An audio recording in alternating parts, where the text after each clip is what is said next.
So we have another catastrophic engine failure. This one is now due to a water pump coolant failure. So if you own a Porsche, especially a nice GT car, and you're not planning to service your Porsche, or you just want to kind of ride it out and not have to spend the money, here's what will happen to your Porsche if you don't service it. I have two engines disassembled right now. I got one right there and we have one here. We're going to clean them up and obviously rebuild them. Now this one here we're not going to touch.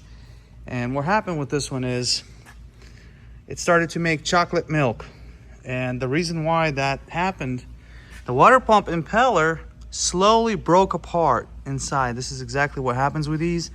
There's the bits in there. There's the bits inside the coolant passageways between the oil cooler. And what happens, it creates hot spots. It will not show on the display that you're actually overheating before it's too late. So when the chocolate milk occurs, that's when you already have a crack in your actual water jacket or oil passageway. Somewhere between the lines, you start to get intermix. Now this engine is compromised. We're not going to build from this because we don't know how much it's overheated. Look at all this nasty goo right here. This is all coolant intermix. There's plastic bits all through here. We've been rotating the engine to try to disassemble and find the cracks. More than likely, we won't split the case on this one because we believe it's actually the block. A lot of times they crack in the head area, especially the first generation 996, 986. They're usually going to be between the valve spring, seat area, and the oil passage here. So far, we don't see anything. Obviously, we need to have a closer look. But here's what really happens when you have water pump failure and an impeller gets lodged in one of your coolant jackets, like this one here or that one. It fully obstructs it, so there's no actual circulation of coolant, and this area starts to heat up. As you would see, this is the exhaust side. It can happen on both sides, but then you develop a small little tiny crack. Before you know it, you're not noticing anything until you get a coolant low light, and that's already when you start to notice there's oil in your coolant system. It's more dangerous to have oil or coolant in your oil because that means the oil typically will overpressurize the coolant because it's at a higher pressure. Operating pressure is much greater, where coolant stays at basically a bar and slightly above. This oil pressure can go up to 5, so that's why you would actually have oil in the coolant before the coolant makes it in the oil. So now this is all disassembled. We got to see what's salvageable, what's not. It has run long enough to pretty much damage the bottom end. So guys, you know, when you're saving on services, this is the result. You end up having to buy another engine because no one's going to build this engine unless they're just not educated about the problems that now it's created from running hot. The aluminum's soft. You're going to have problems with it. It's better never to build off of a core that's been overheated, spent money, and then you're just basically going to have a problem again.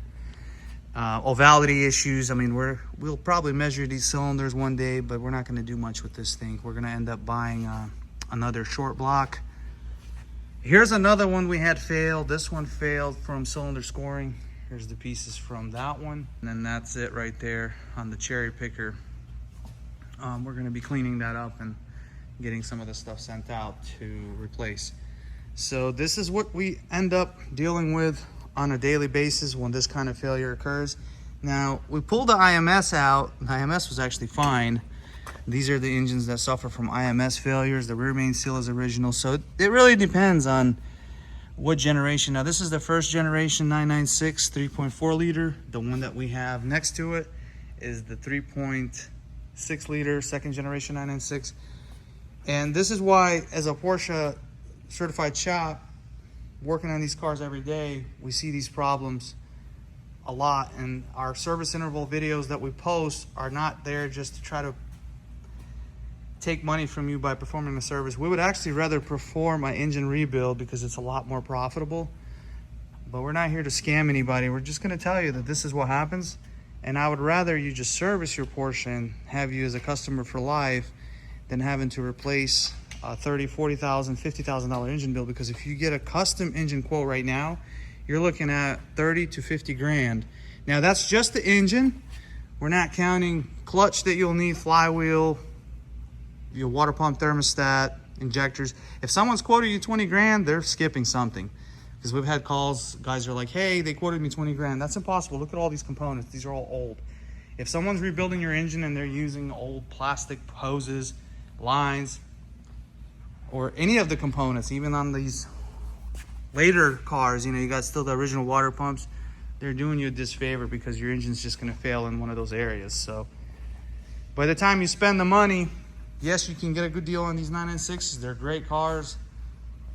Don't be dissuaded from buying one if you can get one with good maintenance, because like this one had 100,000. So see, they can last if you maintain them.